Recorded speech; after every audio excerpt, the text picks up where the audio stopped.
And the first thing, once you got me locked up and you had no contact, the very first thing you wanted to do was go fuck somebody.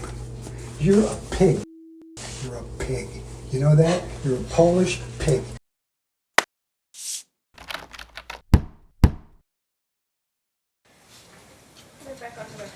All right, we are back on the record in the Ronchi matter. We'll continue with the examination of the plaintiff. Yes, Your Honor, and just to save time, if the court would take note that on Plaintiff's Exhibit 81, 84, 108, and 109, that is the full 14 months of the Bank of America 1266, which we kind of gave a summary of the deposits in there. Just Okay, so let me get that again. Exhibit 81, 81, 84, 108, and 109.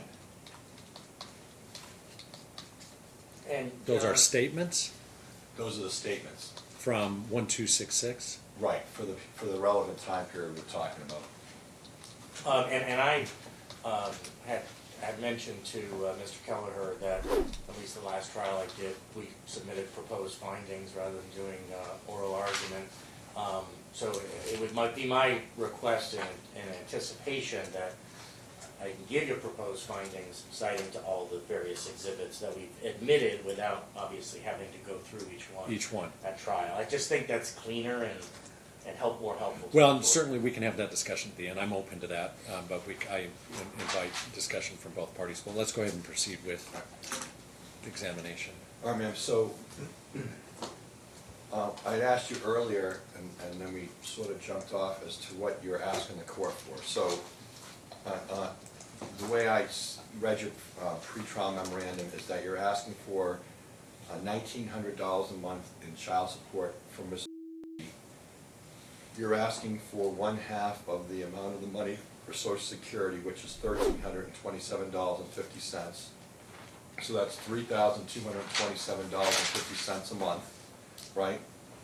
Yes. Is that correct? Yes. All right, and in addition to that, you're also asking for alimony on top of that, right? Yes. Okay, so, and I asked you in your deposition before, and you didn't have a response other than to say it's up to the judge. What are you asking for? What are you asking the court to give you in terms of alimony? What should it be?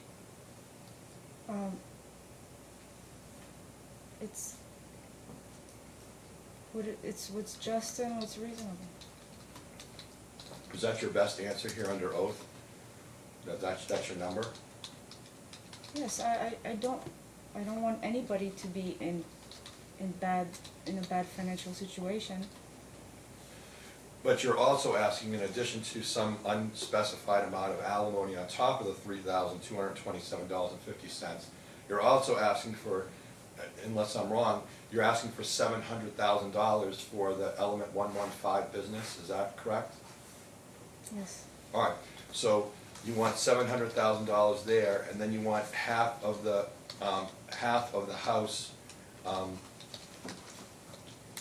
here in Henderson, Nevada, is that correct? Yes. Okay, and how much equity is in that house, according to you? There's about $500,000. Okay, so you're saying that you should get $250,000 plus $700,000 plus the $3,027.50 plus some amount for alimony on top of that, correct? Is that right?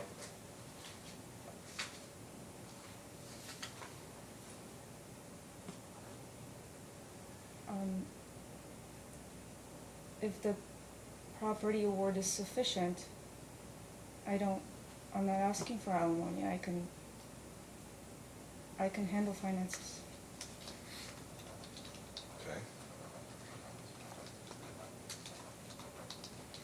So, let me ask you, would you agree with me that alimony and child support has to be based on the income that Mr.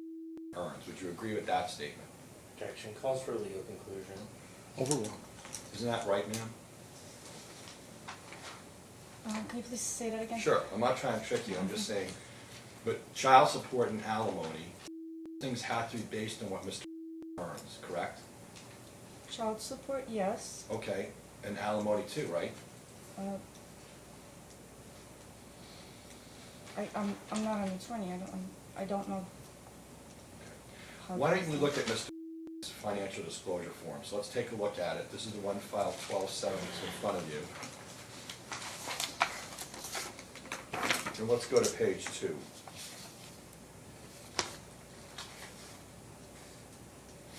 All right? I'm sorry, I don't know what I'm, which? Yeah, his financial disclosure form. Oh, Do you have it?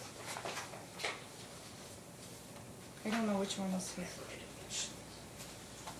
Oh, this one, okay, Yes, that's. okay. Page 2.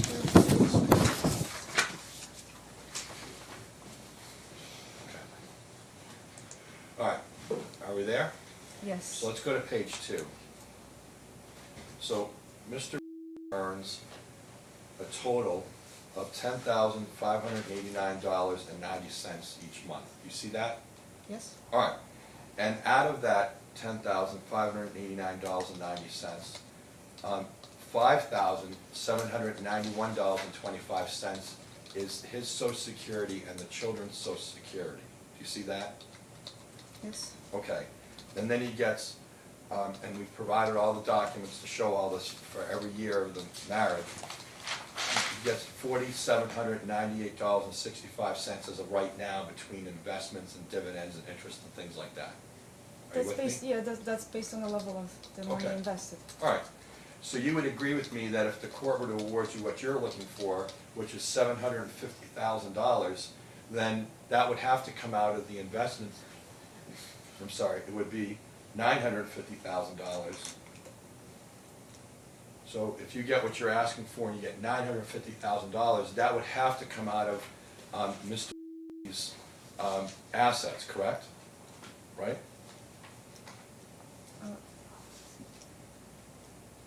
Right? Well, the level of money invested is not 100%, it's not even 90%. Okay, ma'am, you're bilingual, correct? You speak Polish and also English, correct? Yes? All right. And my understanding when we took your deposition before is that you were a very good student, above average student. I'm a good student. So why don't we go to the back of Mr.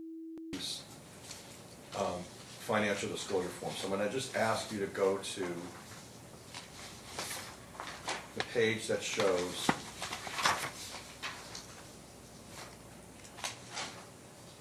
the total assets and debts. Which page is that from? Sure, Jeff? it's going to be attachment 2. Now, you would agree with me that since the business has been sold, since that time, Mr. has used money from that business, Element 115, to pay all the expenses every month, right? To support family. Okay, right. Because you're not working outside the home, so the money all came from him, right? I consider it our money. Okay, I know you're saying that, I understand, but he earned the money, or the money came from Element 115, right? Yes. All right, so when we look at that, so he sold it for X amount of dollars, and then he's been paying expenses every single month since he retired and since he's been bought out from Element 115, right? Correct? Yes. So I'd like you to look at the financial assets here.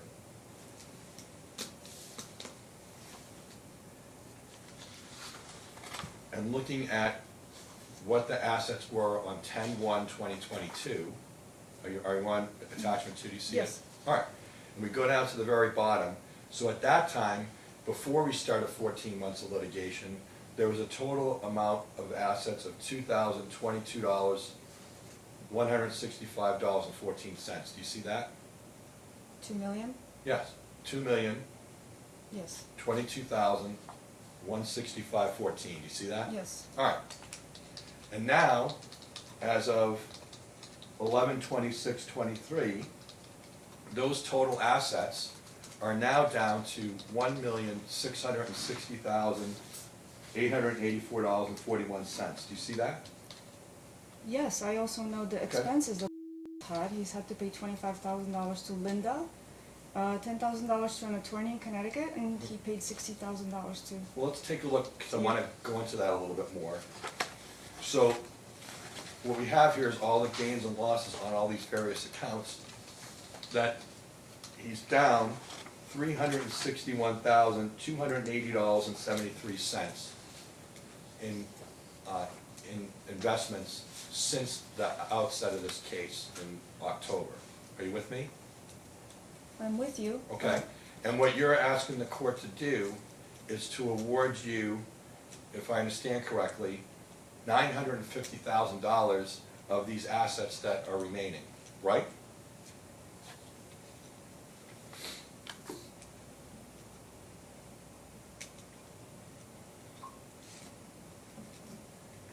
I'm asking for fair division. Okay, you're asking for, if I understand correctly though, you're asking for a monthly amount, and then you're asking for $950,000 from you, right? We went through all that. You're not denying that now, are you? I'm saying, I'm asking for a fair division. Okay. And looking at all these assets and debts, had several family members that died, correct?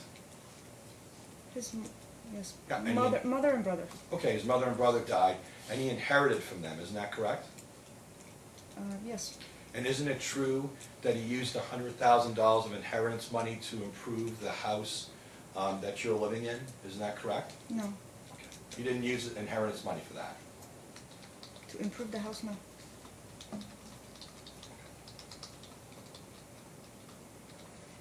Now, let's look at the account, the Merrill CMA Edge.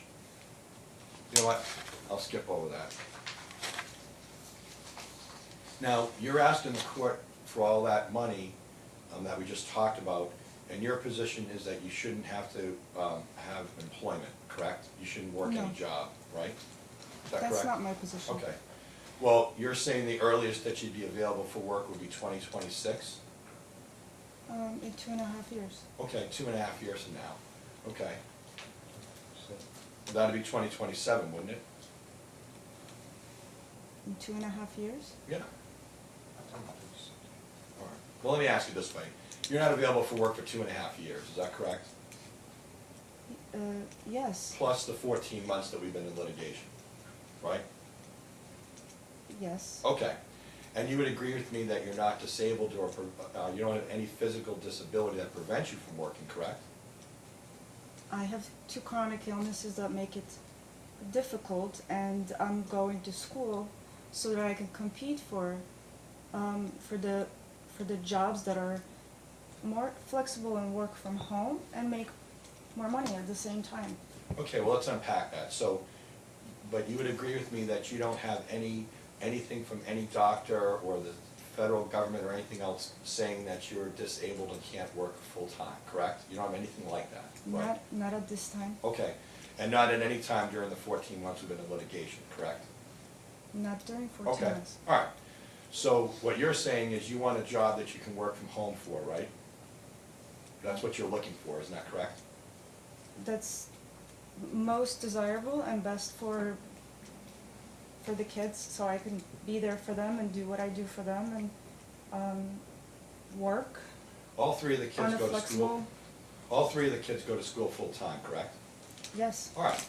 And you're aware that parents that are divorced have to work full-time, right? You must have friends that are divorced and they have their kids and they work full-time, right? yes, my friends Okay. work from home and work in tech. All right. And the truth is, well, let me strike and ask this way. Isn't it true that these jobs that you purportedly applied to work for over the last 14 months, they were all work-from-home jobs, isn't that correct? Not all. Okay. What jobs, can you tell the court then, what jobs were it that you applied for over the last 14 months? There's a job at Touchstone Living, which is a construction, a builder out here in Nevada. There's a Wilson Elser law firm.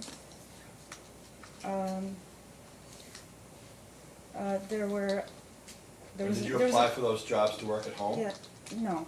Okay. When's the last time that you applied for any job? That was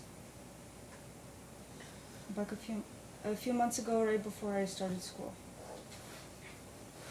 Did you start school because you knew that this case was coming up for trial after the continuance?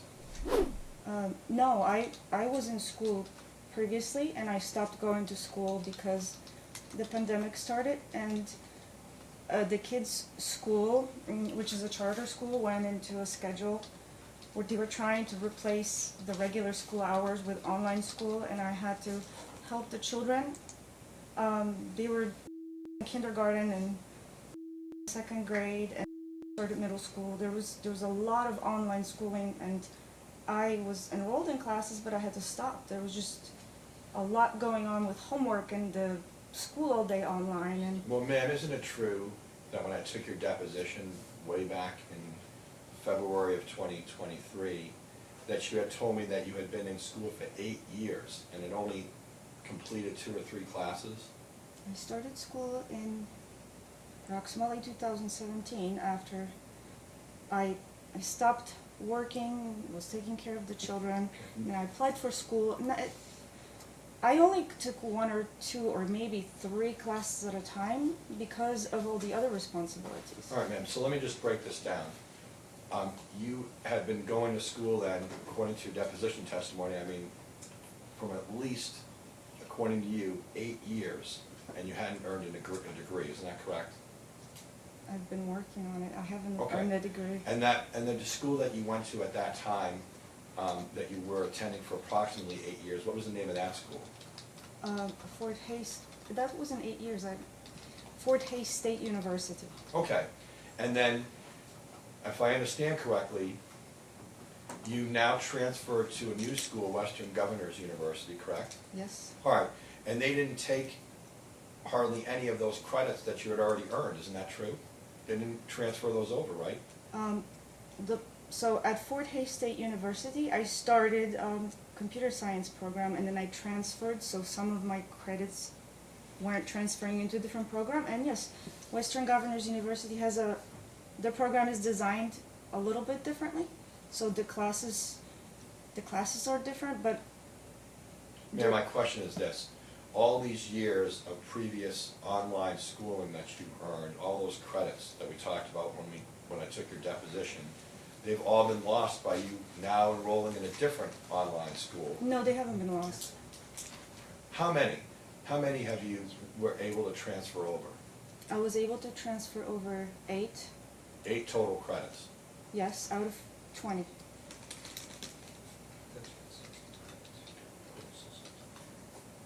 Did you ever No, testify? it's not credits, I'm sorry, it's classes. Ma'am, isn't it true that you told me that you were almost done with an associate? Let me strike it. Didn't you tell me that you had almost 2 years worth of classes done at the time I took your deposition? Almost 2 years, that's 20 classes. All right, so what you're telling me now is that because of changing over to this new online school, we've had a big step backward, and now you're gonna need to redo either those classes or those credits. They didn't transfer over, right? In 3.5 months, I already did 10 classes, so I'm almost caught up to where I was. 10 classes in 3.5 months. And we've been in litigation for 14 months, right? Yes. Okay. When was it that you just suddenly decided, let me strike it, what spurred you to decide to enroll in classes in September of 2023 when the court continued the trial in this case? What inspired you to do that rather than enroll 5 months earlier, 6 months earlier? I applied for jobs, and when I wasn't hearing back from employers, I had to think about what's going on and why. And from being in school, I know that employers process their applications through an algorithm first before anybody in human resources ever looks at it.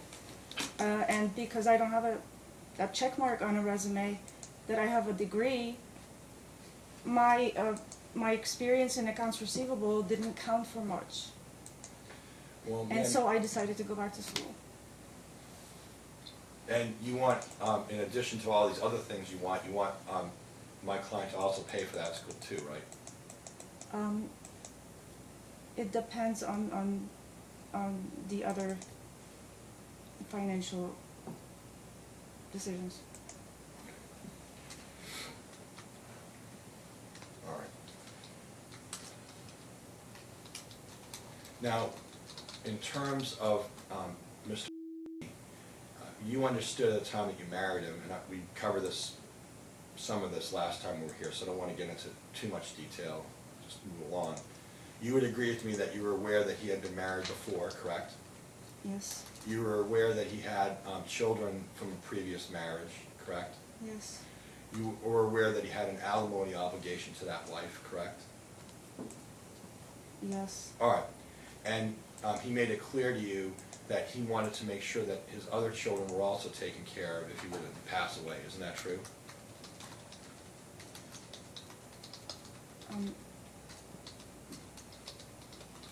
we didn't talk about that. Okay. You never talked about his other children and the finances, that's your testimony? At what point in At the any point. marriage? At any point in the marriage?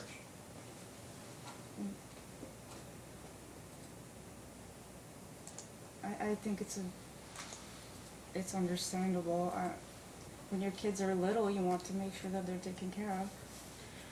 You're asking the court, if I understand correctly, you want the court to ignore the grant bargain and sale deed for the house that you're living in now, correct? You want the court to not give that any weight, correct? Right? Yes, And you don't want the court to give any weight to the prenuptial agreement that says that if the property's titled in one person's name, that person owns the property. You want the court to ignore that, correct? I want the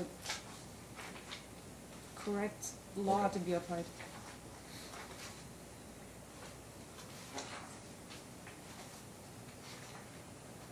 How much money let me strike, did you apply to any casinos to work in a casino? Yes, there were some applications. Did you apply, you have an experience as an au pair, did you apply to any Montessori schools or any daycare centers, anything like that, to work with children? No, I applied for the accounts receivable jobs and assistant jobs and administrative assistant jobs. Okay. Is it your understanding that the employment situation in Nevada is good or bad for people looking for jobs? Do you have a general understanding of that?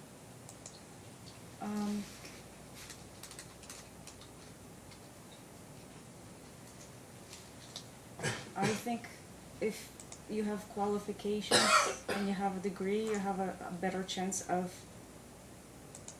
getting a job. Well, isn't it true, ma'am, that you know plenty of people that here in Nevada that don't have college degrees and that have all kinds of jobs at casinos, at Montessori schools, at daycare centers, at restaurants, at bars, all kinds of places. Isn't that true? I don't know that many people. I mean, the people that I know have degrees. All right, so I want to make sure I understand your testimony correctly, is that you're testifying that you've made the best efforts you could possibly make over the last 14 months to gain employment, and because you don't have a degree, you haven't been able to get any employment whatsoever. There's nothing here in Nevada that you could do. I think the smartest thing to do for me and the kids in their future is for me to get a degree so that I can advance in a career. Without a degree, I don't have that much of a chance to be earning more money eventually. But if you could try the question I asked you, which was, your testimony under oath here today is that you made every effort possible, full effort to gain employment, and your testimony here is that you cannot gain employment in anything at all without a degree. Is that your testimony today? My testimony is I did the smartest thing.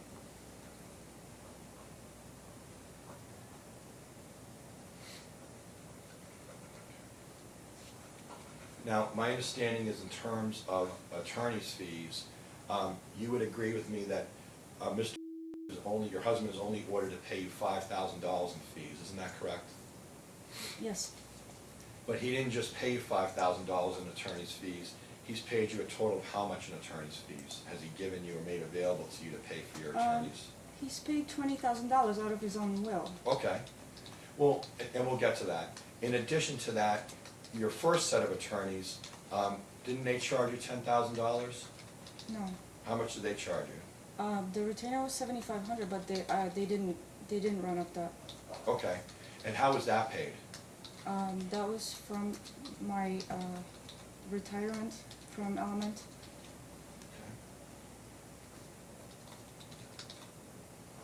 And you received a paycheck from Element 115, correct? Yes, All right, for all the time that you were employed there, correct? yes. All right.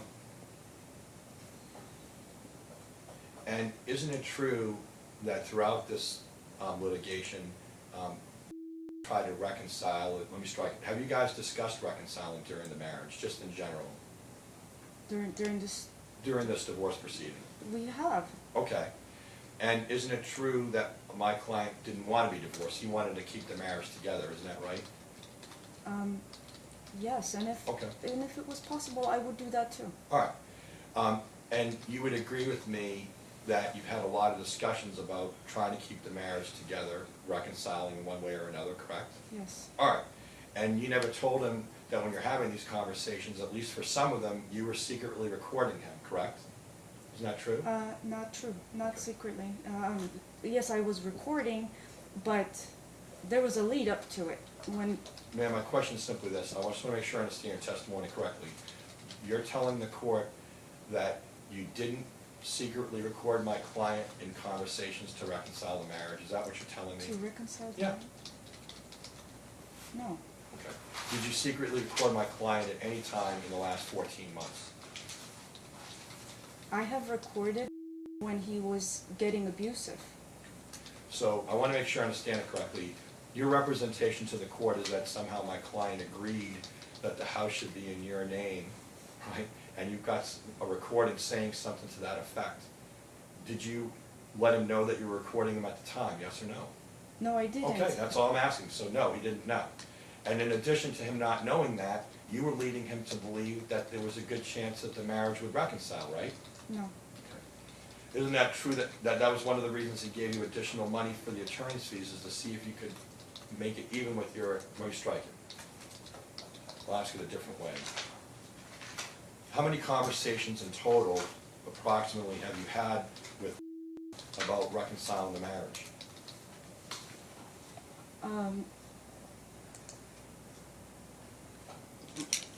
I will approximate 4. Okay. In terms of the custody, we have an agreement as to joint physical and joint legal custody. I want to make sure I understand the schedule. Is it your understanding that Mr. has the children 1 week, so there's a 2-week schedule, that he has the children on Wednesday 1 week until Friday drop at school? Yes. Okay.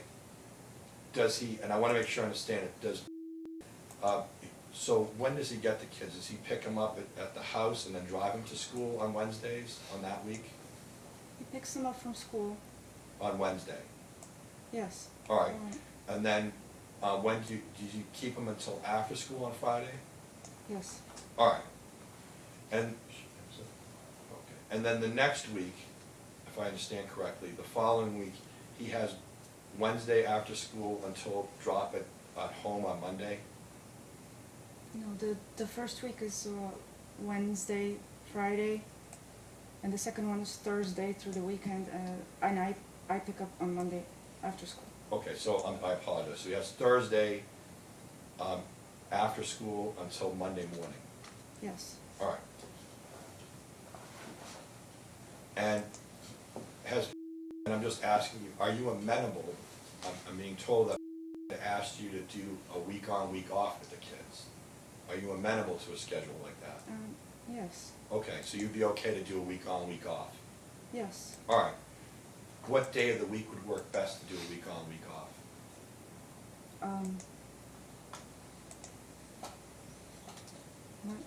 Sunday to Sunday or Monday, whatever works. Okay, best how for about Monday everybody. after school? he'd have 1 week, and then the next week you'd have that Monday after school to the next week. Does that work? Monday after school? Yes. Okay.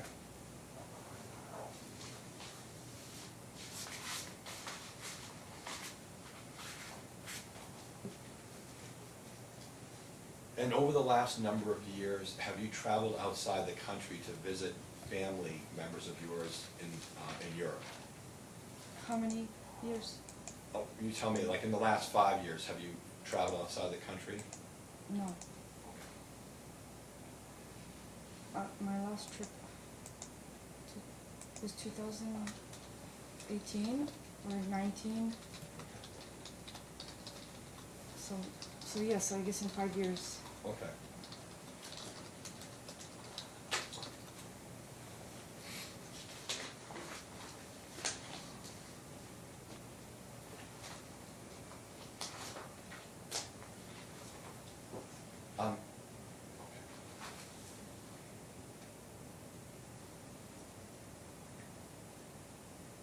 And what is this degree that you're working towards earning? What kind of degree is it?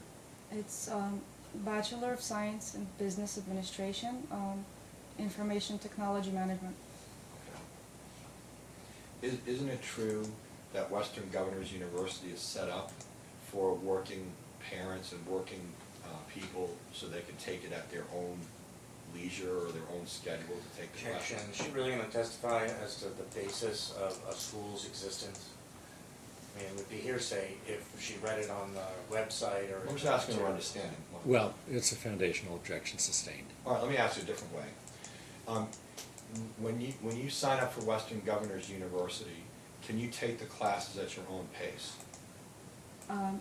You take the classes at your own pace, and Okay. you're able to accelerate depending on how much time you have. Okay. And so you sign up for the classes, and the class could take you 1 month or 2 months or 3 months, whatever it is that fits into your schedule, you can do it that way, correct? It's the difficulty level and the competence that you already have you can apply, and some things you can learn faster and some way slower. Okay. I don't have any further questions, Your Honor. Any redirect? Just a couple. You were shown the deed to the current marital residence. Why did you sign that? It was the lender required to secure better interest. And was that something you discussed with your husband before signing? Yes. Your husband's financial disclosure form lists 4 joint accounts at Bank of America, 2 savings and 2 checking. Have you had access to all 4 of those accounts since their existence? Yes. The recording where he acknowledges that you're supposed to be on the house and that it was a procrastination, when did that take place? June 6th. And was that a reconciliation discussion that you were recording? No. Do you recall when the last reconciliation discussion you had with us? Not exactly, but it was months. Is one of the reasons that reconciliation has not been possible as of your testimony his abusive nature? Yes. In fact, did you receive a series of abusive texts from your husband last night? You can object, Your Honor, as to relevance. How would it be relevant? Well, he's the one who brought up reconciliation, and he's trying to allege that the only reason he was acknowledging certain things was he was trying to Well, get back. I'll overrule the objection, but I don't want to go too far down. I'm not down this going path. to. Okay. Did you receive a series of abusive texts from your husband last night? Yes. How many texts did you receive over the course of the evening? It was about 5. Was there curse words? No. Over the phone there was a curse word. And what did he say? he wasn't being very kind to me, and I hung up the phone, and then he called, and I picked up the phone, and he said, if you hang up on me again, I'm going to be a mother. Do you want me to say the whole word? No, you can, I'm assuming it would rhyme with brother trucker? Yes, Okay. tomorrow, meaning in court. I pass the witness. Any additional questions? You know, I hate to, like, I'm looking at these text messages. Can you show me? That was a phone call that where Well, he said that. just talking about text messages, I don't see any abuse of text messages.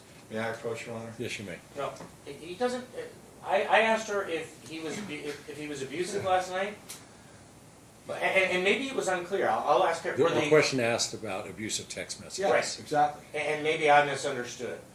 So if I can clarify, was he abusive on the phone? He was abusive on the phone. Okay.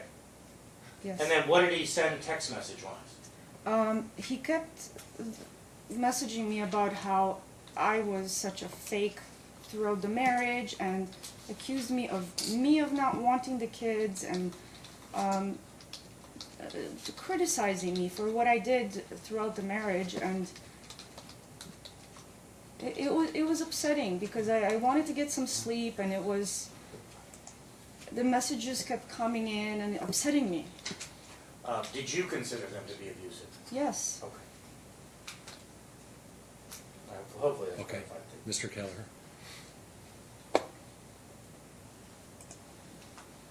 Well, I don't. Yeah, I mean, would you agree with me that these text messages are about the children?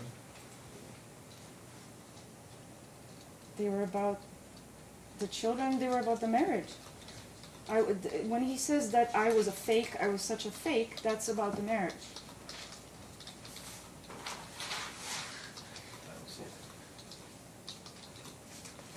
I don't see it. All right. Or telling me But that I what didn't you're want saying, the whatever, kids. is that there's no threats in these text messages, correct? Right? He didn't threaten you. I'm not saying All right. threats. Well, I want to make sure, because we're talking about, there's no curse words in any of those text messages, correct?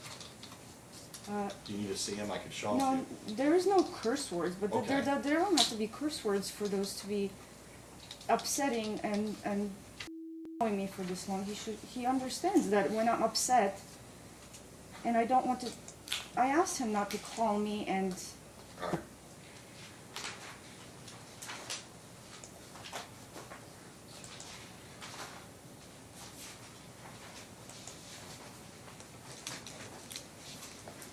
I don't have anything further, Your Honor. All right, you may step down.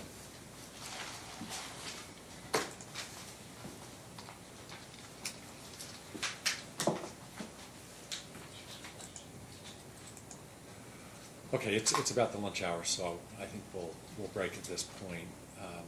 Do you intend to call the defendant then when we resume? No, I was just gonna cross him. Okay. in Do you have John's any other case. witnesses then? I would plan on resting. Okay, and so Yeah, we that- begin with. Yeah, that'd be great, Your Honor. Okay, all right, so It's we'll 1:30. be back at 1:30, Thank and you you're very much. welcome to leave your materials here. We are back on the record. Tom. Okay, we are back on the record in the matter, and it's my understanding you rest at this point, Mr. Jones? Yes, Your Honor. All right, Mr. Kelleher, your Yes, first Your Honor, witness. you call Mr. Sand.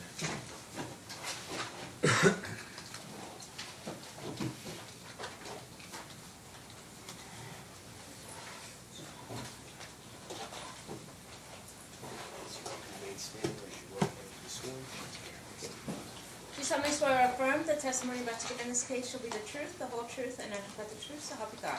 I do. Counsel, you may proceed. Mr.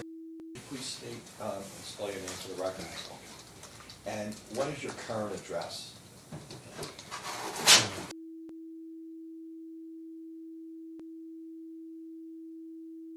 Drive, Henderson, Nevada, 89074. And is that a leased home at this point? It is a month-to-month rental.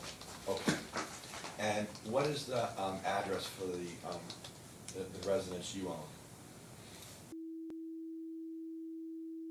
Henderson, 89052. Okay. And let's talk a little bit about that.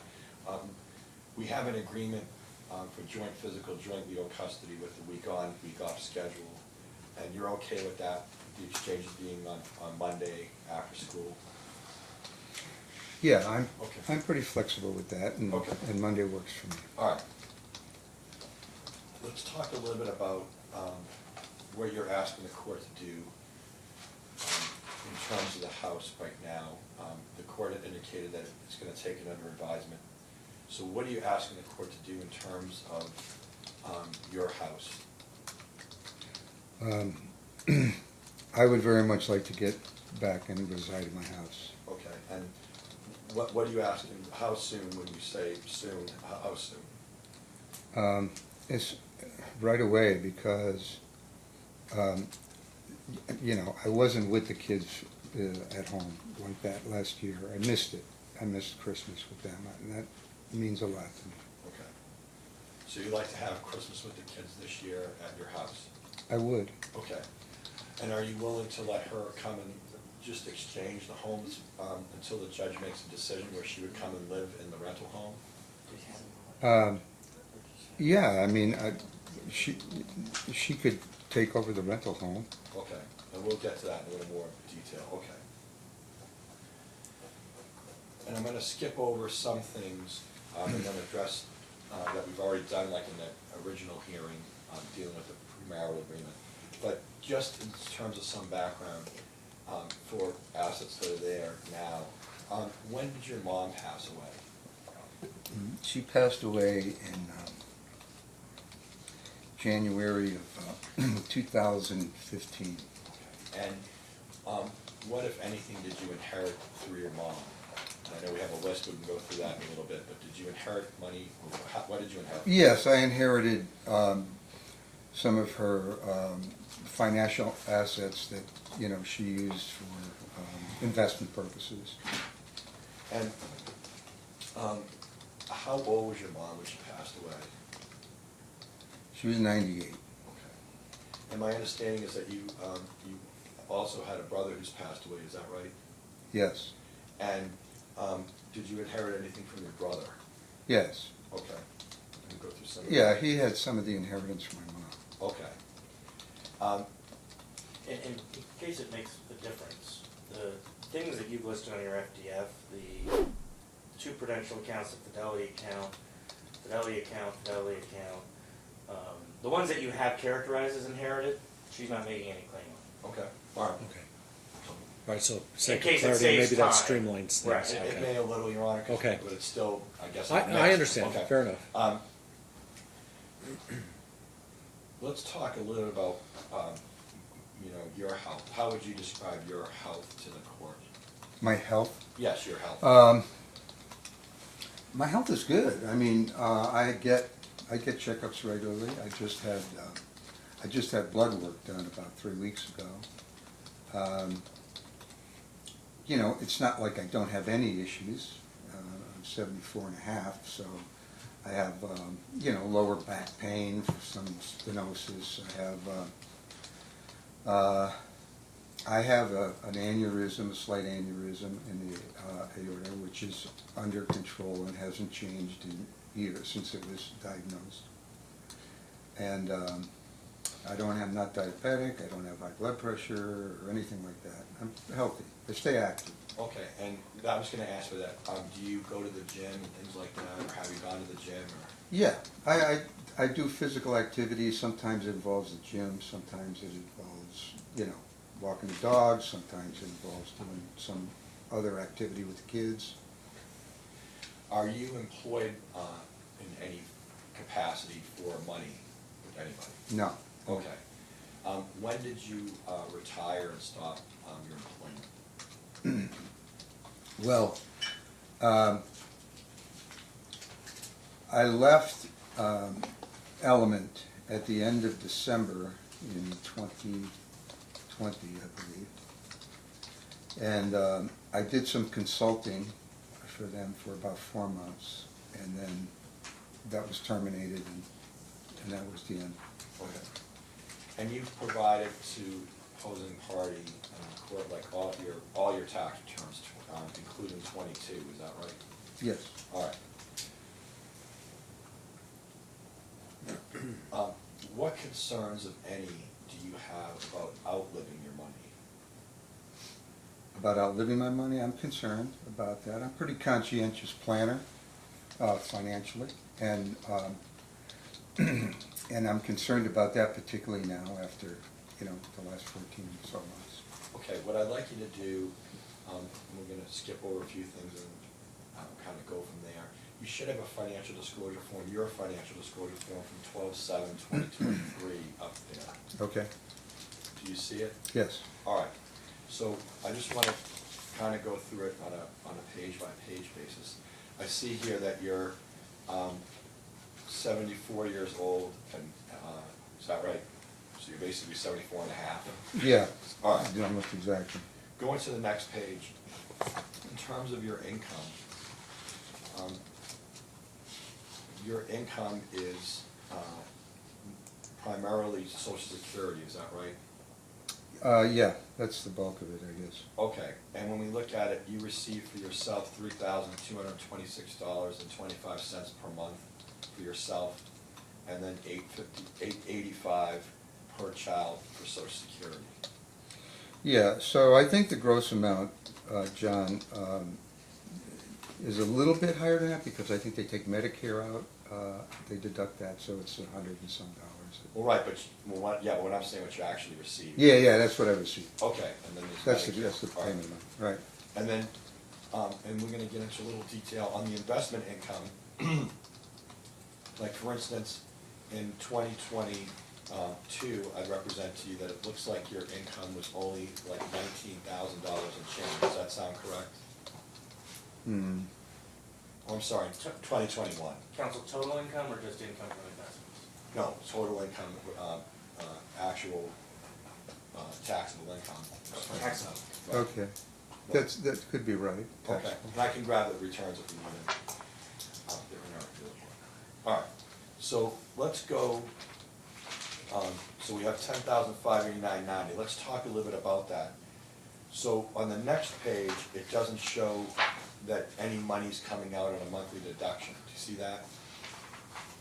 Like, you're not paying taxes on them through the Right. invest- Okay. Yeah, But you do pay taxes on your investments at the end of the year. yes. Okay, do you also pay quarterly, or how do you normally pay that? I have not been paying quarterly. Okay.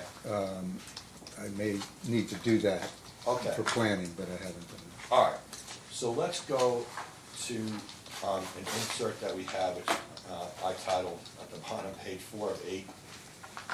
And you're gonna see actually 3 pages that are titled 4 of 8. Yeah, But, and this is, you work together on this personal expense schedule, is that right? yes. All right. So I want to just ask you, as you sit here today, let's look at the second of page 4 of 8, which shows total monthly outgo of $26,329.68. Do you see that? Yes, All right. Let's go, and that's up from the amount that was on your first FDF that was filed with the court. And I want to just bring your attention, just to move it along as quickly as possible, is that this expense sheet includes the rental cost for your, the house that you're renting on a month-to-month basis. it does. So looking at this, you're paying the mortgage of $26,8524 on the residence, your residence, and then on the rental home, you're paying $2,300 a month. Is that right? Yes. All right. It's, I'm sorry, John, there's probably a typo in here. It's actually $2,700 a month for the rental. Okay. So I would change it a little bit, but okay. So it's a few hundred more than that. Yeah, it's 400. And then I'm just trying to get a handle on these expenses, because there seemed to be some discrepancy in what your wife is claiming that she's paying and what you're paying. What bills are you paying for the house in your name that she's living in right now, that has been since the beginning of the case? Well, I mean, if there's some clarity on what I'm paying, I mean, the money that's going to pay all the bills, regardless of whether it eventually gets paid out of an account in my name or both names, or it's got to start somewhere, and it starts, you know, with the money that I have saved. So, you know, from a practical standpoint, I'm paying for all of this. Right, what I'm asking though, which is important, is are there any bills specifically like the mortgage, health insurance, any of those things that she's paying, even though it's money that is from your savings?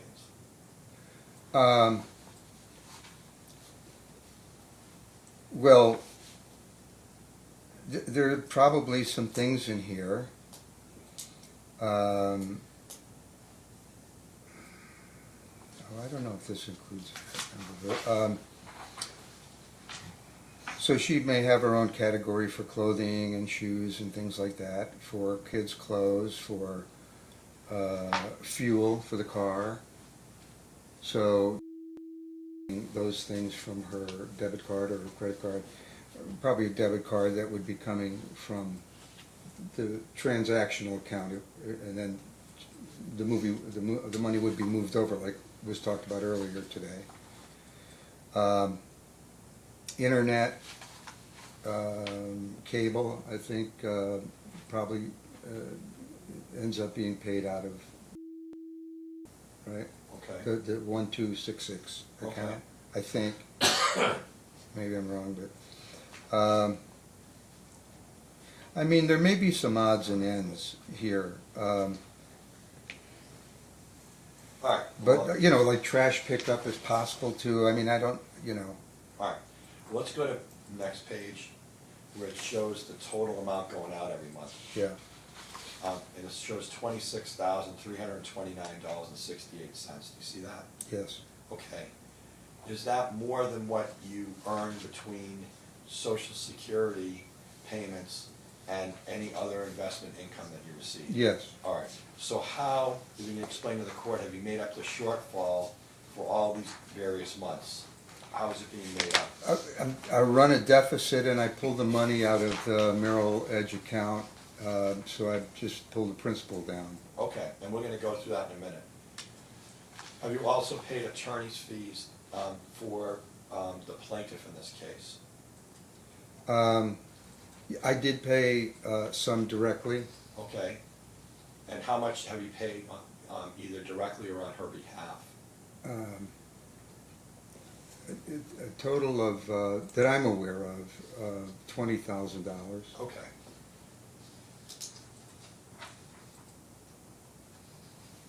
And then while the case has been going on and here you've paid $51,000 to our office, is that correct? Yeah, something like that, yes. I remember the exact number. And you've accounted for that on a monthly basis, the payments that you've made to my office and the payments you've made on her behalf, and then averaged it out over the 14 months, is that right? I averaged it out over the term, yes. Okay. I don't know if it was 14 or 13 at the time, but yes, so it's averaged out, John. Okay, all right. And that's reflected on those pages of your FDF, right? Yes. Okay, all right. What I'd like to do now is to go to, so we have a clear picture for the judge, is to go to the attachment 2, which is the first page after your FDF ends. You see that? Are you there? What's it titled? Attachment 2.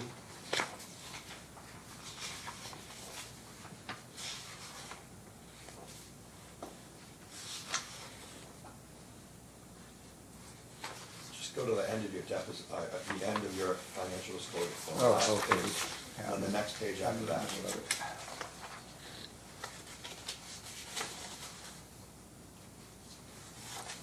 All right. Okay, attachment 2, yeah, I got it, John. All right. So I want to ask you, so as we go along, looking at Bank of America checking ending in 6857, you listed as a transactional account. Can you explain to the court what that means?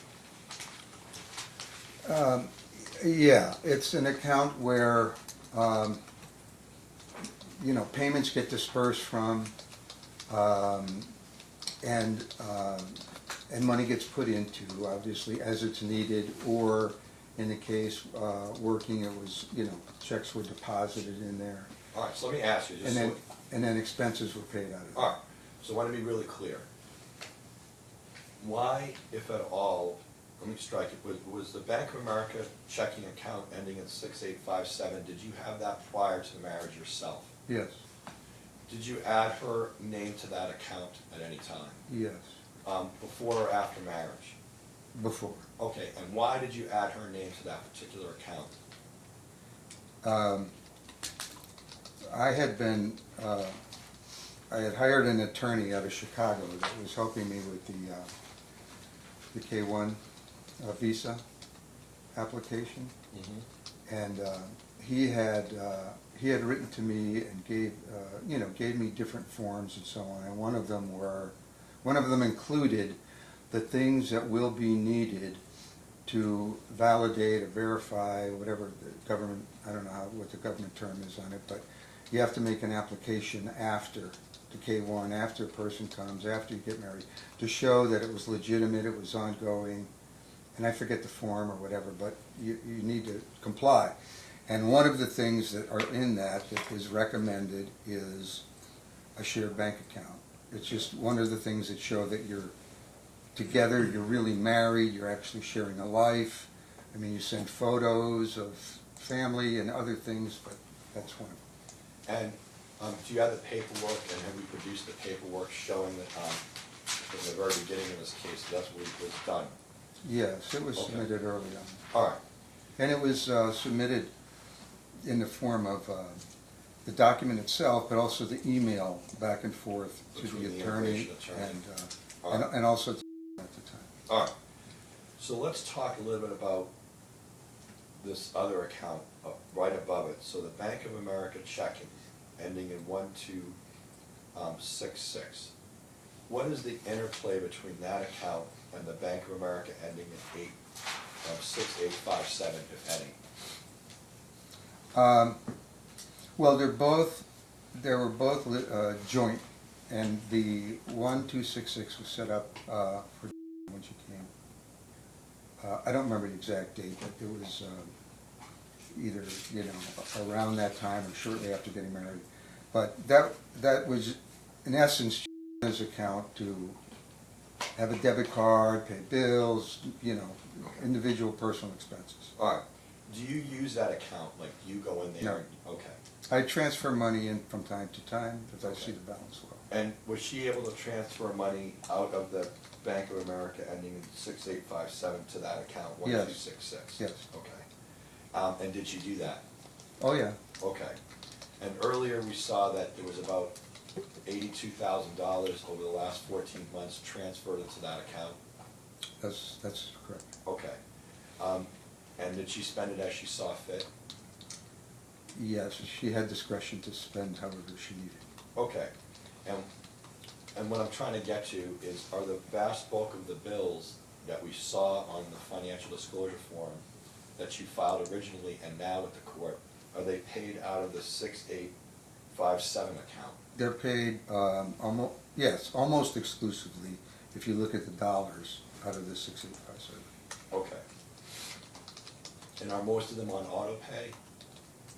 A lot of them are on auto pay. Certainly the bigger ones. The repeat ones are on auto pay. Put on auto pay as much as possible. All right. Let's go down here a little bit further to and you were asked about, or there's some other savings accounts.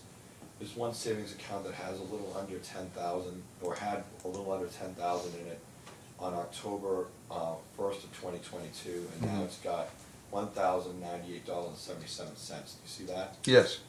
When was that account opened, if you recall? If you remember it. Gosh, John, I think quite a while ago, but I can't remember when. Okay. I mean, I could research it, but. All right, and do you, who used that account, if anyone? That was in joint name, Okay. and we both used it over time, but there wasn't much action on that. Okay. And then there are two other Bank of America accounts that are just in your name, do you see that? Yes. Okay, do you recall why those two accounts are in your name? Yeah, they were originally, when my mom passed, there was some money that came from the savings bonds. Okay. And so the savings bonds had already matured. They were old. And so I opened those to put some in for myself and some for my brother at the time. Okay. And then the money got spent. All right. Let's go down to the Merrill CMA Edge account. And we have more charts on this, but let's just look at this one. And what was put into the Merrill CMA Edge account? That was money that was settled out of the sale of the company, Element. All right. And let's talk a little bit about that sale of the company. What were the terms for the sale of the company? How were you paid for that, and over what period of time? So the sale, the company did a year of due diligence that bought it, and they bought the company over 3 years. Okay. So there was 1/3, 1/3, 1/3, theoretically. But the valuation of the company, I mean, we were a technology company, and the way they value them is like a multiple, depending on the time and the period, the economy and so on, but it's a multiple of the profitability of the company or the revenue or combination. So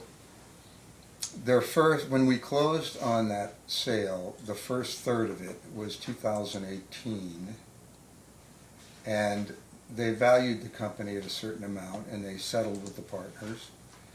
And then the next year, there was another third. The valuation was revalued after that second year. So if we continued to have our head down and grow the company and do the right things, then we could increase the valuation, where that third would be maybe more than it would have been a year before, right? And then they did the same thing for the third year, same formula. So there were 3 payouts over 3 years, 18, 19, and 20. All right, and we produced all the tax returns, and now the courts already reviewed those at the last hearing. Yeah. So let's talk about that. How much was the total amount gross before taxes that you received, if you recall?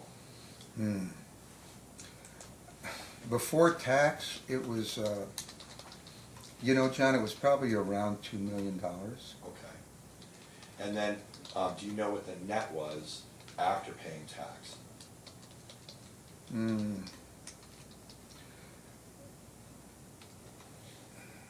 John, I don't know if I have that off the top of my head, because there was 3 years of tax involved, so I'd have to add it up. But I mean, if you look at, it was probably in the vicinity of 400,000, 450, something like that. So let's talk a little bit about that. Whatever the net was, for those periods of time, where were you depositing that money?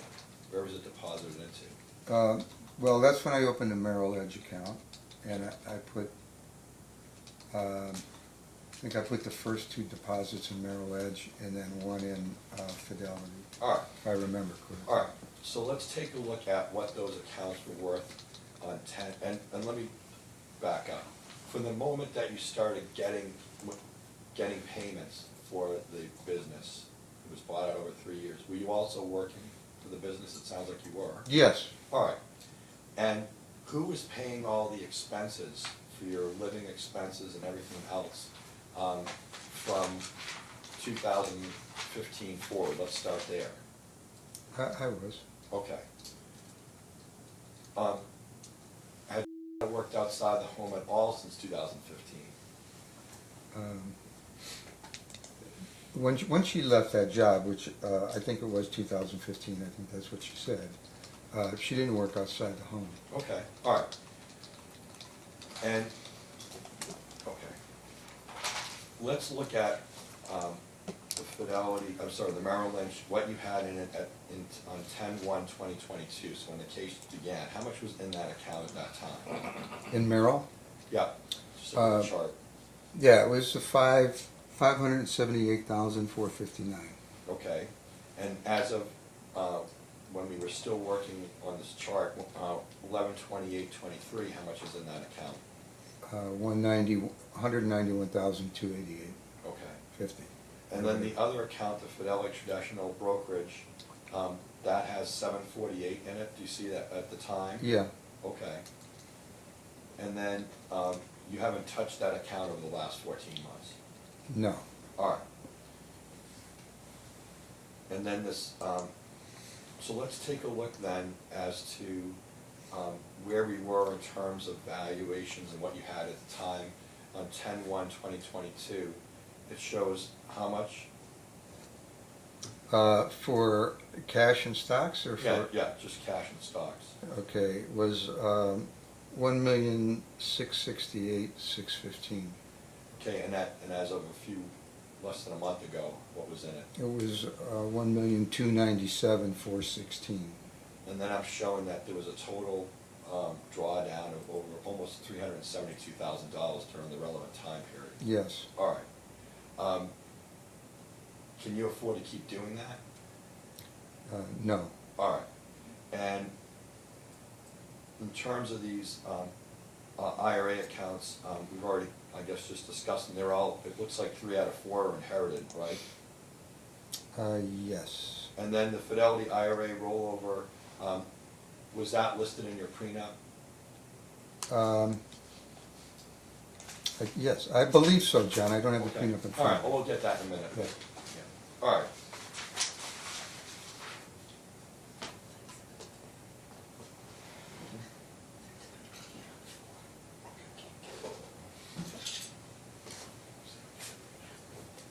All right. Then, let's look at the next page, which is attachment 3. This is the, dealing with the home, right? Mm-hmm, yes. So, and again, that home is titled solely in your name, is that right? Correct. All right. How many homes during your marriage to the plaintiff have you guys lived in? 3. All Lived in? You know what, let me back up. How many homes have you owned during the marriage? You 3. yourself? All right. What were those 3? The first one was Winola Road in Clark Summit, PA. Okay. The second was Legacy Island Circle in in Henderson. And then the third is the Queen Lake Court in Henderson. Okay. Was her name on any of the titles to those homes? No, it wasn't. Okay. Do you believe that you lived consistently with the prenuptial agreement that you guys signed in Pennsylvania? What was the first part Do of you it? believe that you have lived consistently with the prenuptial agreement, the terms of the prenuptial agreement that you signed in Pennsylvania? Yes. All right. I'd like you to go to Exhibit H. It's already been admitted, Your Honor. Okay, It's the prenuptial agreement. all right. Do I have that, John? It should be. Yeah, okay, it's in this book? Yeah. That's the first book, Yeah. H.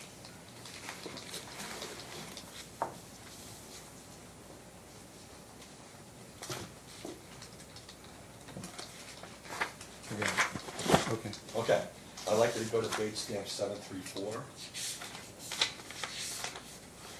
Is it, oh, 734. Yeah. I got fine, this, Yeah. Okay. And then I'd like you to look at this bait stamp. When we look at this is the list of assets that you had and debts that you had at the time. Mm. Is that Mhm. right? Yeah. All right. And it lists a 401k Fidelity, an IRA Fidelity, Right. an IRA Fidelity, a 401k with the Hartford, 401k with the American Funds, Mm-hmm. which says element 115. And the total amount at that time was $286,679.33. You see that? Yes. All right. So you had a Fidelity 401k before the marriage? Yes. Okay. And then it also indicates element 115, partnership equity 18%, and it shows a value of $180,000. Do you see that? Yes. All right. And has your ownership interest ever changed from the 18%? No, it's never been more than 18%. All right. And then we have a list of the various liabilities down here. And then I wanted to ask you,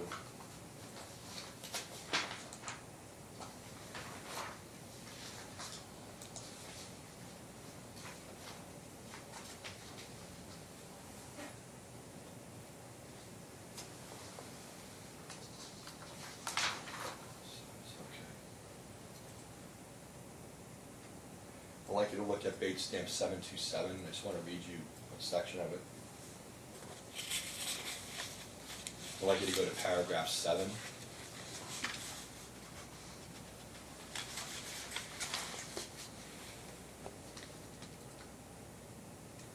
Okay.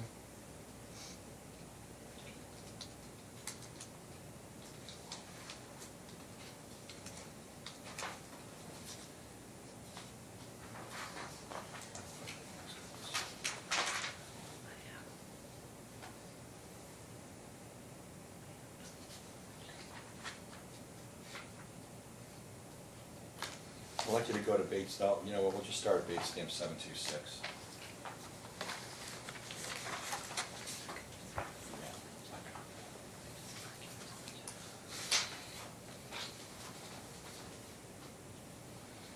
And looking at number 1, it says, each of the parties shall have full control of his or her own separate property, real, personal, and mixed, wherever the property is located.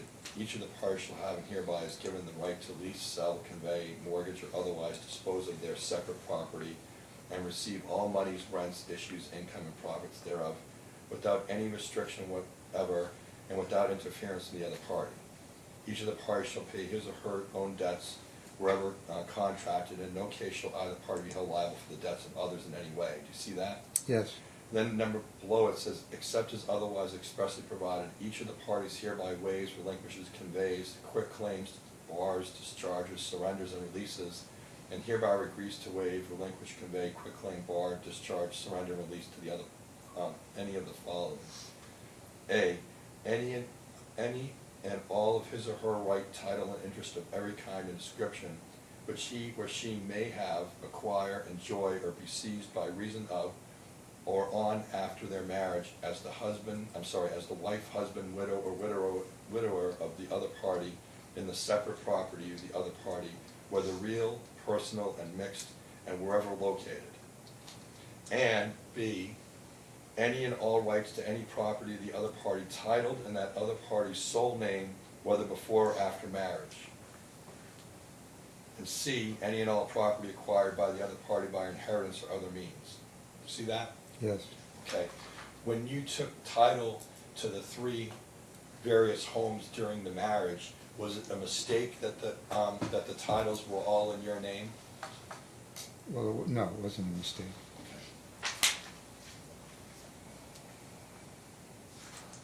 All right. Let's go to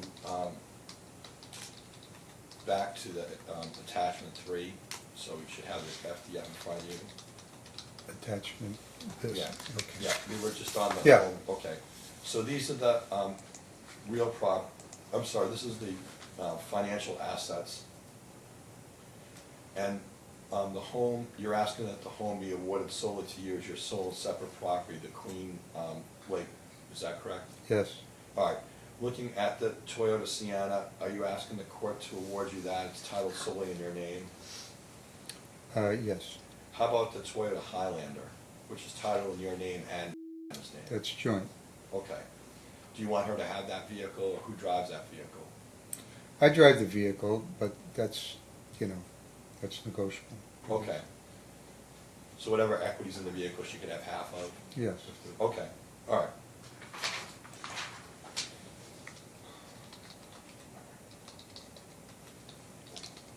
Let's go to, I'm going to skip over a page, and let's go to attachment number 5.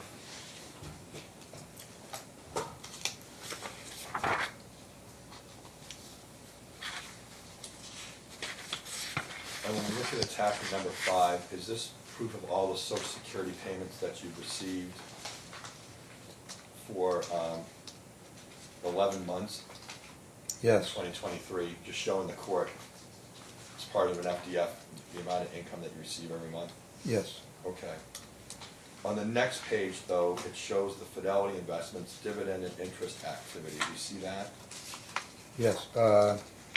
Yes. Okay, and that shows how much you're receiving on dividends and interest from January of 2023 until November of 2023, and then we did an 11-month average. Do you see that?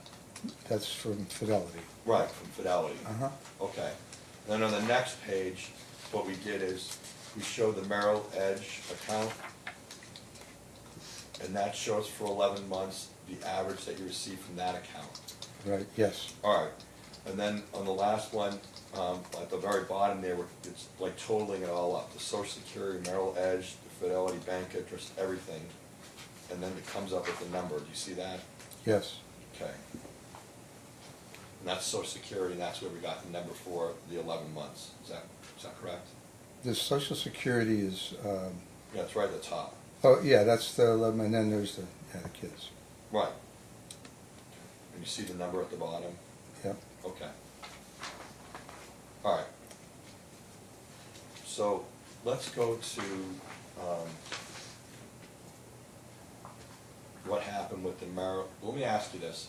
Are you willing to pay child support and alimony?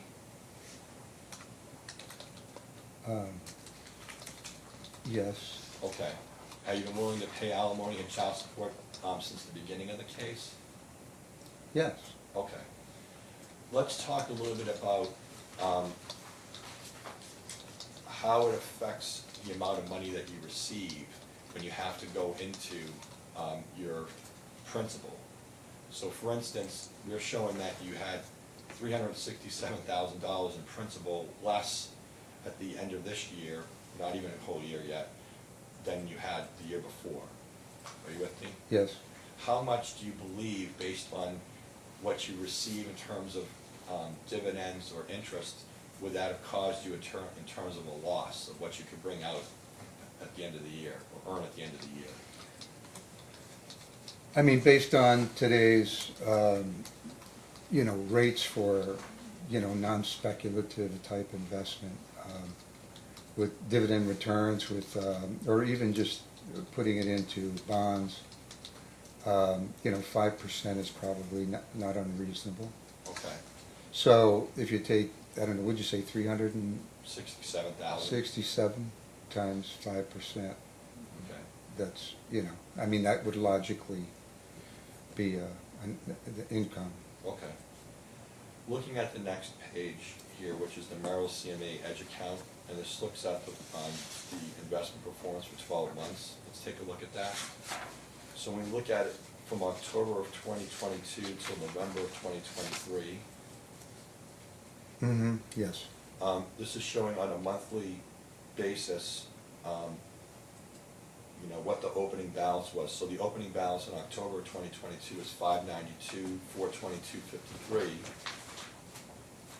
Mm-hmm. And then you actually, in that month alone, had to withdraw $45,000. Do you see that? Mm-hmm, yes. All right. And then we get down to the bottom here, month after month, and we're going to do a more detailed, but you have an exhibit of. At the bottom, at the end of this 13-month period, you had lost 67% in principal of this account. Is that right? Yes. Okay. That's, let me just see. There was, okay, so there was, which made that up was withdrawals Right. And losses. and income, 21,000, right? Right. And then investment losses, Right. where the stock went down, price went down, whatever. Well, right, that's what my next question. So Yeah. with this account, you were having to take money out whether the market was good or not, right? Yes. Okay. Under normal circumstances, would you normally have been drawing down money out of an account if the market was down? You didn't need to. I wouldn't have been withdrawing principal out. Okay. I mean, dividends, the dividends and the investment income and the cash flow, that was what was needed to, Okay, pay the bills, all right. but without having to tap into principal. I mean, that's the key, right? You try to preserve your principal. That's what I'm asking. So, Yeah, and that didn't work. so what I'd like you to do now is go to what would be our exhibit, TT, TT, so double T. Yeah. So it'll be in the second book. Oh.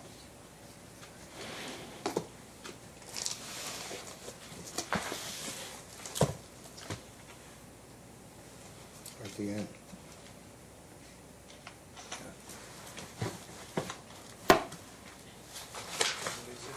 It's TT.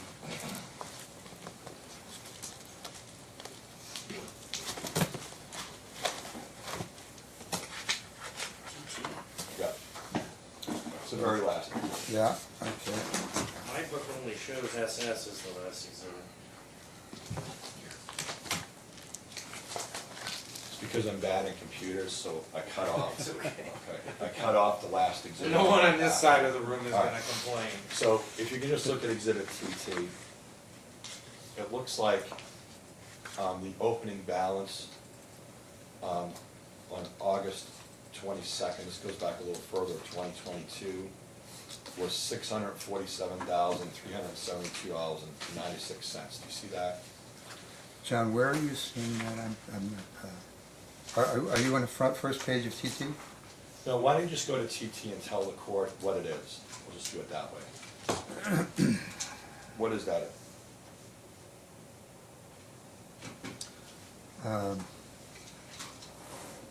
Okay, page one looks like it is some transactional charges. And they're itemized there in the description. Right, what account's it for? Pardon? What account is it for? May I approach? Yes, you may. It's for Yeah, I know, I just want Merrill to Lynch. speed it up a little. So, is this for the Merrill Lynch account? Yes, Okay, and it's from January of '23 yeah, until what time? Until end of November, right? yeah, Okay, move for admission, Your Honor. November 27th. Any objection? It wasn't in the book when I stipulated to enter it, but I don't have any objection. Exhibit TT is admitted. Okay, so what I want to show is, this shows month by month, the Merrill Lynch, the Edge account and the money that's being taken out of it and where that money went, right? Yes, Month after month. yes, Okay, and literally every single withdrawal, what the purpose of that withdrawal was for, is that right? yeah. Okay. So at the end, after all those withdrawals and after the experience of the investment, what is the balance? What's left? I don't know if it gives a balance. It gives a total in the withdrawals. Okay, what's the total withdrawals? 344,996. And they're not all for, moving it over to the Bank of America spending account. There were, smaller amounts, but there were, What I'm trying to get across though is that the account, this Yeah. Merrill Edge account, it's probably, yeah. started in October of 2022 with, let's just call it $593,000. Yeah, And by the time we're done in November, it's under 196, is that right? yes. All right.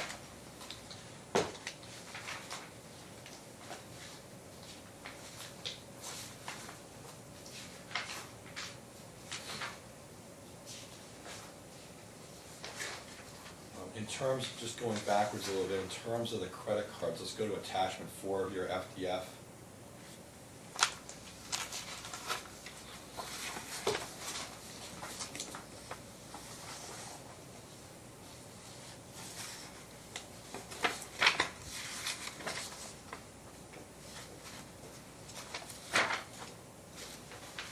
What am I looking for, John? What I'm is just thinking it's attachment for liabilities. Okay, Credit card debt. I got it.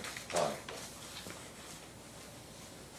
And on this exhibit 4, this shows all the different credit cards that you have in your name, and the ones she has in her name, and the ones, well, there aren't any in joint names that I see here, except, is that correct? I think that is correct. Okay. But there are some that can be charged on by the other party, but Okay, they, I'm just but they asking don't you have to name the control. accounts then. Yeah, got it. Okay.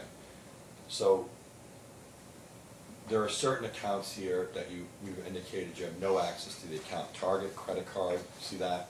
Yes, Gap, Barclay, MasterCard, and the Comedy, do you see that? yeah, community, yeah, Gap. Did you have any access to those cards? I couldn't get in, I don't have access to them, Do you bill on those cards? no. All right. Did you have any control as to what, since the last 14 months, anything that's been charged on those cards? On those particular ones? No, Right. No. All right. And we talked about a little earlier that there's about $83,000 that went into the account, the Bank of America account that only your wife uses, right? 2166. Okay. And I'm Did you just, say 80, you meant 83,000, right? right.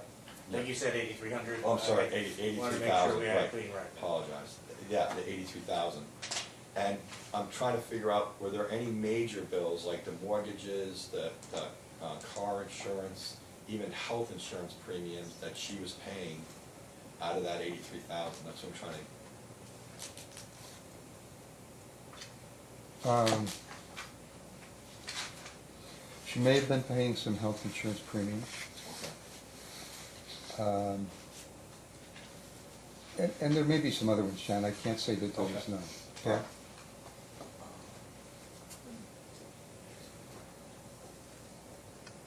But it would be it should be minor Okay.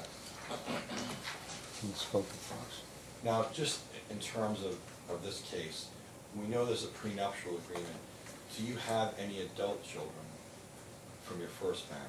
Yes, Or what are their names? Natalia, Okay, last name is Panza, P-A-N-Z-A, okay.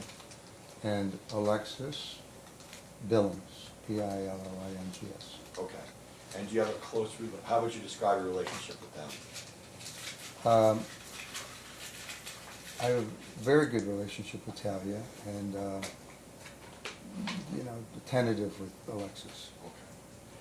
And when, if at all, did you discuss with the plaintiff your desire to make sure that if and when you passed, that those adult children will be taken care of?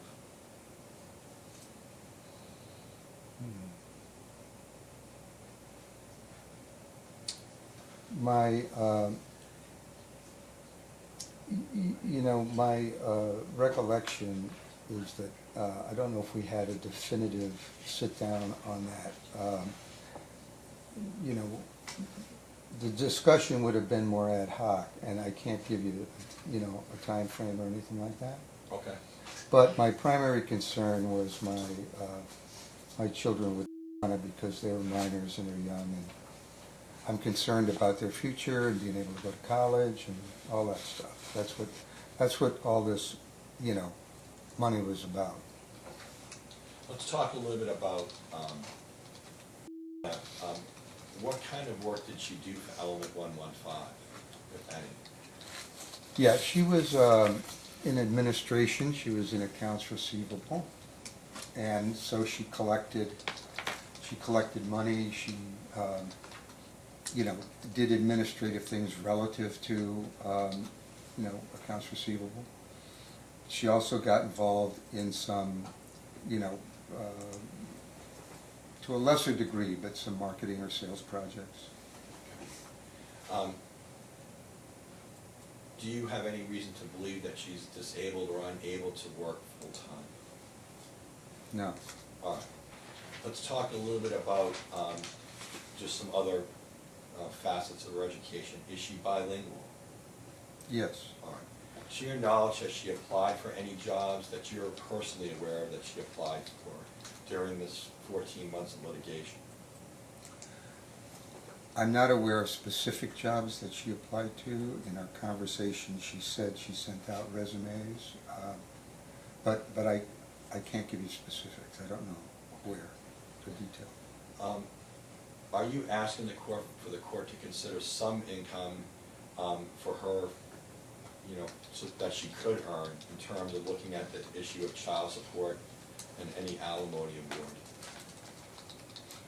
I'm not sure I understand. Am I looking at some income? Sure, I'm just asking, are you asking the court to impute an income and find that she could make money? I think that would be fair and reasonable. Okay.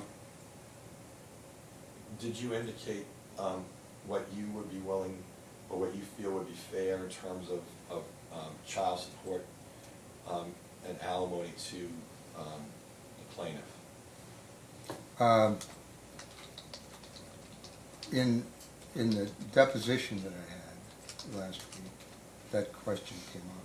Okay. And what did you tell Mr. Jones in that second deposition? I believe I told him like $1,500,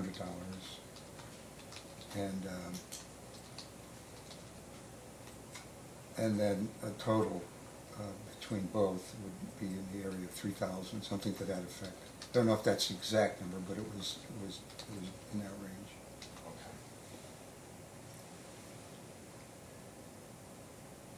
And if the judge were to award, you know, lump sum alimony to her, how, if at all, would that affect your ability to pay the 3,000 or 1,500, whatever number the court comes up with? A lump sum? Yeah, if the court said, Well, wouldn't the lump sum be in lieu of an alimony payment? well, it'd be up to the judge. It's up to the boss. I'm just trying to That was a very clever way to get that. yeah. So I'm like, Well, wait. so. Okay. All right, so in terms of, let me strike it, do you have any plans of being employed again? No, I haven't Okay. had any plans around that. All right, so are you asking the court then to consider the overall financial situation, like what you actually have available in liquid funds and what you receive on a monthly basis to come up with an award? Yeah, that's what I have. I mean, that's, Okay. you know, I have what I have, and it's being depleted rapidly. Okay. I'd like you to look at, if you can, look at Exhibit C. So if you just go to the book. S-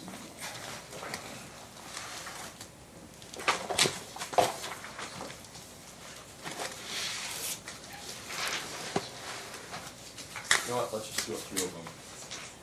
Let's go to Exhibit A. This is the tax analysis and the tax return for the year 2020. Okay. Right. So looking at 2020, it shows that your total taxable income for that particular year was $1,207,722. Do you see that on page stamp 2145? Yes. All right, and then it shows total tax of $272,874, and then payments and credits of almost $17,963. Do you see that? Yes. All right. And then it showed bottom line of you owed $255,892 in tax that year. You see that?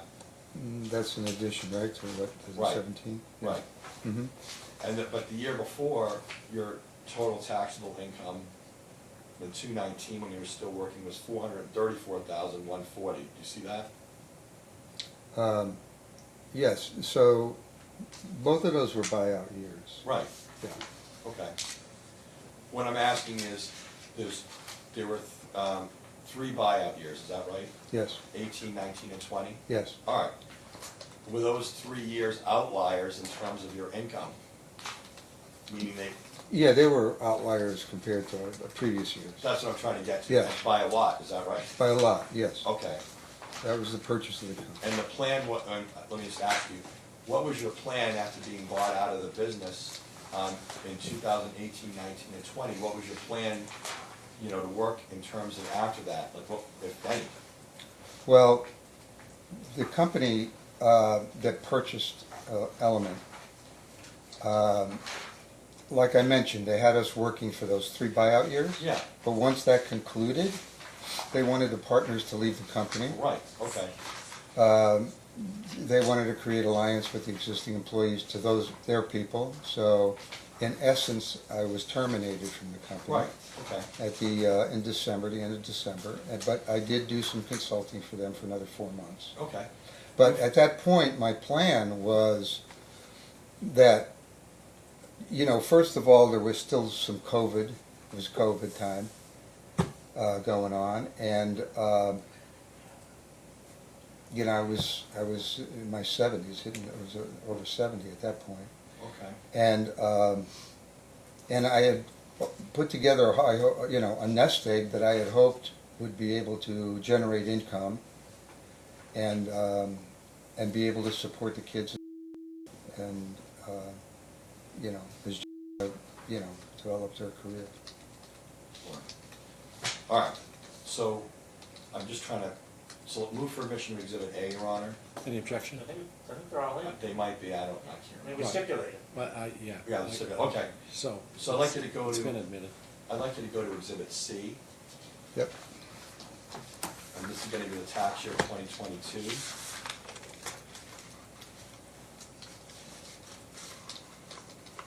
So looking at, and this is Bates stamp 2058, so looking at 2021, your total taxable income in 2021 was $127,768.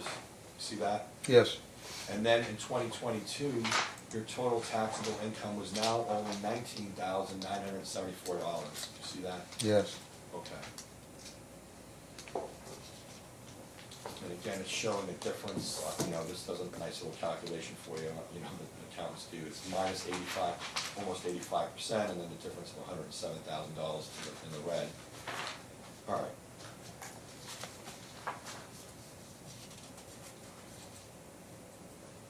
Now, I'd like to ask you, in terms of, we asked a few questions before, but about these houses, but let's take a quick look at Exhibit D, which is the grant bargain sale deed for the Queen Lake Court.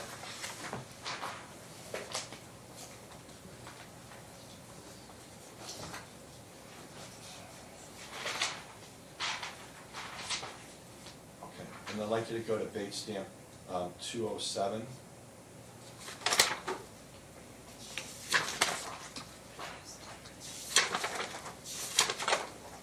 And do you recognize the grant bargain sale deed that your wife signed?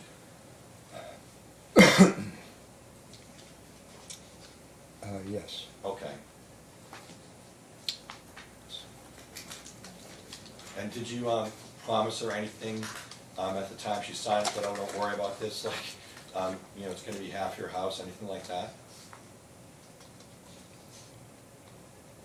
All right, I've let the leading go all I'll withdraw afternoon. it.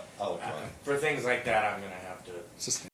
You know Don't that? call me again. You had to put up a goddamn scheme to get me arrested, to put me in jail. Get out. Get out. Don't ever, ever, ever call me. Go away. Don't. Go away. I don't want to hear from you anymore. I'm done with you. You're a piece of trash. Go. What? Go. Go, piggy. Oink, oink. Get the fuck out of here. Go. What are you doing? You're gonna do this? I'm done with you. This is the last straw. You little pig. You fucking Polish pig. Oink, oink.